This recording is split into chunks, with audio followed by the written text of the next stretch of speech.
Hey there, welcome back.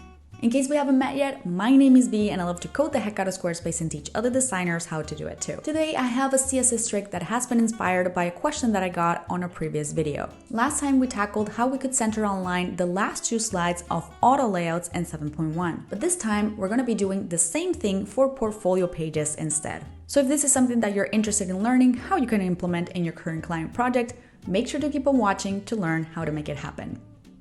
So here I am on my portfolio page in 7.1, and as you can see, I'm working with the grid layout. Now I have the overlay one selected, but if you're working with the simple one, this customization can apply as well. It's just a matter of making a slight modification to the code to make sure that the class that you're using matches the type of layout that you're working with. And just in case you're wondering what I'm referring to, if we click here on edit, and then I go into the section, you're going to see that I'm working with the grid overlay one. But like I said, this customization can also apply to the grid simple version. All right, so the first thing that we need to do to be able to make the modification is to basically check how this grid has been created in the first place to know what we can modify. So I'm going to do here a quick inspect.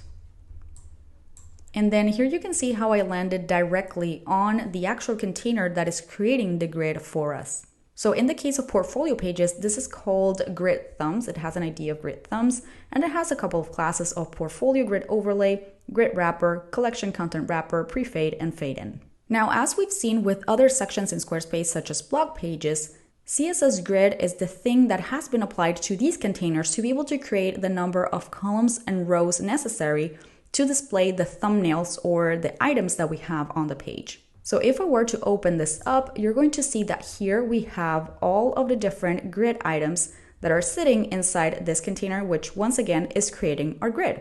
So what this means is that if we change how this grid is laid out, we're going to be able to change how the grid items are laid out as well. If we take a quick look here on the right side, you're going to see that there is a grid template columns property applied that has a value of repeat 3 min max 0 pixels 1 fr.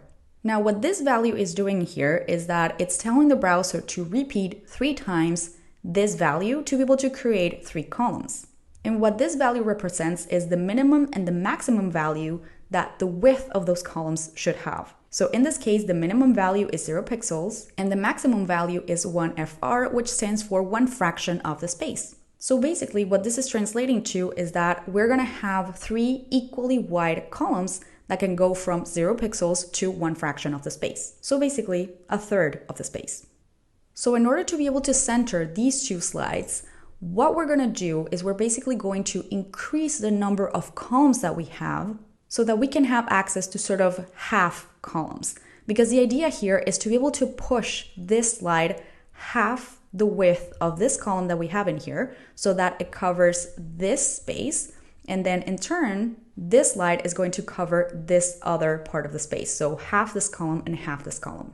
What we're going to do is we're going to duplicate the number of columns and then expand each item to occupy 2 columns. In that way, we're going to be able to have, at least in the back end, half a column to be able to push this one away. And then even when visually, we're going to have the same result for these 6 slides that I have up here, we're going to be able to move this one half the width of this one, which is actually not going to be half the width, it's just going to be the second column that this slide is occupying.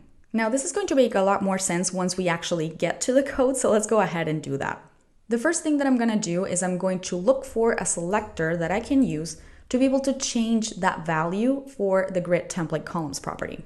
So because Squarespace is already applying that property with this selector by targeting this container through this selector, I'm going to be reusing the same thing so that I can easily modify that value without any issues. And then because I want this customization to be applicable globally across all of my portfolio pages, I'm not really going to narrow down that selector even more. Now, if you wanted to make things specific for one page or one particular portfolio section on your site, what you can do is include either the page ID or the data section ID to this selector. Once we have this in place, it's time to build our new grid. So let's go ahead and use the grid template columns property.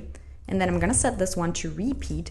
And instead of having 3 columns here, I'm going to have 6 columns. So let's go ahead and create our 6 columns, and then I'm going to be using the same min max value. So I want this to be going from 0 pixels to 1 far, and that's going to be our value. Now, as I've mentioned multiple times across different tutorials, when you're working with the repeat function or the calc function inside the custom CSS window, if you want to actually be able to see what you're doing inside the editor, we need to make a couple of modifications to the value that we're using. I'm not really going to get into detail about why this happens, but it has to do with the way that the browser translates the information that we add inside this particular CSS window. So all we need to do here is just add a couple of symbols to be able to escape this value. So we need to add the little tilde sign, and then we need to wrap our whole value inside quotes. And once we have that in place, you can see how everything works. As you can see on the screen, now I have 6 columns created. And then if we take a look at the back end, you can see how now we have those 6 columns showing in here. We have 1, 2, 3, 4, 5, and 6. So the next thing that we need to do is expand each item to columns so that we can still get the look of a 3-column layout while still having 6 columns in the back end. Now, the way that I'm going to do this is by targeting all of the grid items that we have in here within this particular container. So I'm going to go ahead and reuse this class and then apply my grid item selector in there. And now I'm going to be targeting all of the grid items within my portfolio grid overlay container. Once more, if you're making this specific for a particular page or section inside your site, make sure to include your page ID or your data section ID in the selector. So to be able to expand this, what we're going to do is we're going to use the grid column property, which is going to allow us to tell the browser where we want each slide to start and end. Now, because we're making this change globally, what we can do is just tell the browser that we want each grid item to span 2 columns. And once we have that there, as you can see, now we have the same look that we had before, but in the back end, we still have 6 columns. So now what we can do is just point to this slide that we have over here and then push it 1 column to the right so that we can have everything centered. Now here's the thing, there are 2 ways that we can point to this slide. The first way would be to use the same method that we used in a previous tutorial, which is to simply count to where the slide is sitting in and then target it. So in this case, that would be 1, 2, 3, 4, 5, 6, the 7th slide. So we could target the 7th slide through the nth child selector and then be able to push it 1 column over. However, this time around, I actually want to do things a little bit differently because when it comes to portfolio pages, you or your client may have a lot of slides in there and it just can be a little bit annoying to count them to find the slide that you want to push over. So in this case, what we could do is use a slightly different selector to count backwards. So instead of pointing to the 7th slide, we're going to point to the 2nd to last slide. So let me show you what that would look like. We're going to go ahead and grab the same selector from before because we're still targeting a grid item, but we're not targeting all of them. And we're not going to be targeting the 7th nth child either. We're going to target the nth last of type 2. And what this selector is doing is counting backwards from the last grid item to the 2nd one. So it's counting 1 and 2. And just in case you want to check, what you could do is just add like a little background color or a border or just something that is going to show you that you're targeting the right slide. So let's go ahead and do a quick border test here. And you can see how now the border has been applied to this slide and none of the others. So now what we need to do is push this slide over 1 column. So it means that it's not going to start on the 1st column, it's going to start on the 2nd column. So let's go ahead and add that in here. We're going to be using the same grid column value from before, but instead of just letting that slide span 2 columns wherever it's sitting, we're going to tell the browser where we want that span to actually start.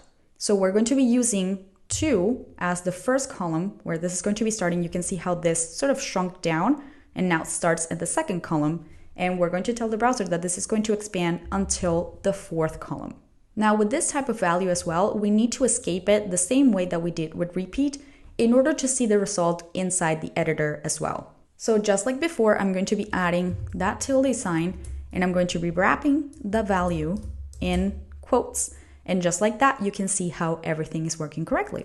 So now if we were to check here the HTML, we would see that that item is now sitting in the second column and expanding all the way to the fourth column. Take a quick look here at our result. You can see how now we have these two slides centered, and then of course if I start shrinking down my screen, everything is going to stay in place. Now the last modification that I want to do in here is actually add a media query, because I want the layout to stack as it normally does by default on mobile. So inside the inspector tool, you're going to see that Squarespace actually has a little snippet in here sitting inside a media query that is right now being crossed off because of the code that we have applied inside the custom CSS window. But this one is setting the grid template columns to one column with a min max of 0.1 FR when the screen is below 767 pixels. So because I want to keep this, because I want to keep one column on mobile, what I'm going to do is I'm going to wrap all of the code that we just wrote inside a media query that starts at a minimum width of 768 pixels. So let's go ahead and do that and then check the final result once more. I'm going to open this up and I'm going to write my media query here. And minimum width of 768 pixels. And now let's go ahead and save this and take a look at mobile. So now you can see that the default applies here on mobile, and we still get to have everything stacked when the screen is fairly small. And then for the rest of the screens, we get to have our two slides here in the center. All right, my friend, and that's everything that I have to show you today. I really hope that you found this tutorial helpful. If you did, make sure to give this video a big thumbs up, subscribe to the channel so that you don't miss out on future content, and I will see you next time.